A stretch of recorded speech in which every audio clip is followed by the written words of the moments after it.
Well, good morning. Welcome back to the channel. Welcome to an early morning in London. This is Motor Yacht I behind me here.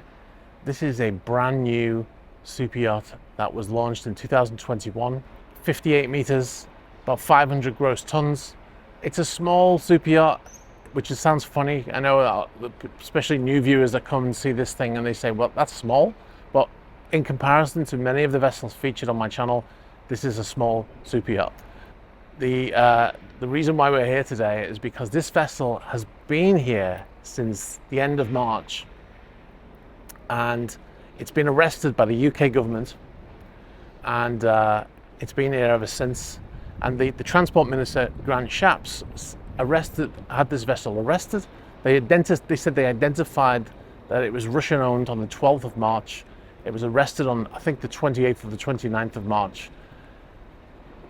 The difference between this vessel and every other vessel that we've covered on the channel is that this vessel is owned by somebody who is not under any sanctions by the UK or by the EU or by the US. As far as I could find, I definitely know he's not under sanctions by the UK, and as far as I can tell, nobody else has sanctioned this gentleman, and yet his vessel has been seized. So it's been arrested here because it's not gone through forfeiture. The UK government does not own this vessel. It's been arrested, detained, prevented from leaving where we are right now in Canary Wharf in London.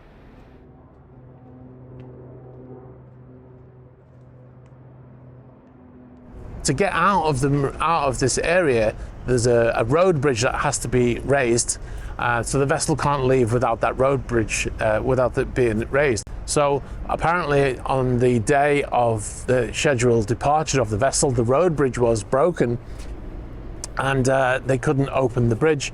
The following day, that was a Tuesday, the following day on the Wednesday, the vessel was arrested, and then on the Thursday they were told the bridge had been repaired. So you can make your own mind up about whether or not that bridge was ever actually not functioning. Mr. Shapps said the individual was not currently on the sanctions list, but he had close connections to Russian President Vladimir Putin. The captain of the yacht, Guy Booth, called the arrest a publicity stunt. The owner of this boat is not under any sanctions. He's just Russian. What the NCA, the National Crime Agency, and Grant Shapps from the Department of Transport says is that the vessel was deliberately well hidden. So the vessel was owned by a company based in St. Kitts, and yet the vessel is flagged in Malta, which to them is enough for an arrest. I know a lot of people won't like this, but many vessels are registered with companies in islands in the Caribbean or in the Marshall Islands, and then registered. The flag state might be in the Marshall Islands, or it could be somewhere else like Malta or the Cayman Islands. If I was to bring this here to London to have work done on it, and I've registered it in London or in the UK, then when I finish the work, let's say I spend a few £1,000,000 on it, then I'm liable to pay tax on that money.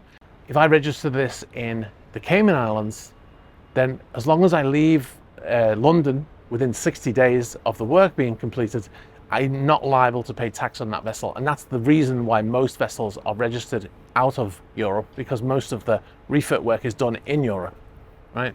So I don't have to pay tax. And that's the reason why a vessel is registered in one place and then and owned by somebody from another place.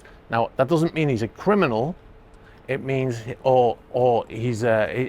means the vessel was hidden to prevent the British government from finding out it's owned by a Russian. That's not the same thing. So, should the vessel be arrested, and should he be prevented from using his vessel? The flag of convenience, which is what it's often called when people register a vessel in a country that they're not from, that's a debate that should be had, whether that should be allowed. But that's not a reason for this vessel to be arrested, because there are many vessels The Cayman Islands is one of the biggest yacht registries in the world. I think it might be the biggest yacht registry in the world. Many of those vessels are registered for the same reasons. So should this vessel be stuck here in London? I'd be interested to know what you're thinking about the arrest. Do you think it's justified to arrest a vessel because the vessel is simply owned by a Russian? There are plenty of Russians who are against the war in Ukraine. Quite a number of them are quite outspoken about the war now. Abramovich has been trying to broker peace deals. So has Farhad Akhmedov. They've both been to Turkey to try and broker peace deals. There are other people that have spoken out about it. Dmitry Robolev, the owner of Yacht I, has donated money to help the people, the victims of the war in Ukraine. So there are people who are against what is happening. I'd be interested to know what you think. Put your comments below and let's get into that discussion. All right, I'm gonna wrap this up here. Thanks very much for watching. I hope you've enjoyed this video. Be sure to like the video and subscribe if you haven't already, and hit the little bell so you get all the notifications of future videos. All right guys, take it easy. Bye bye.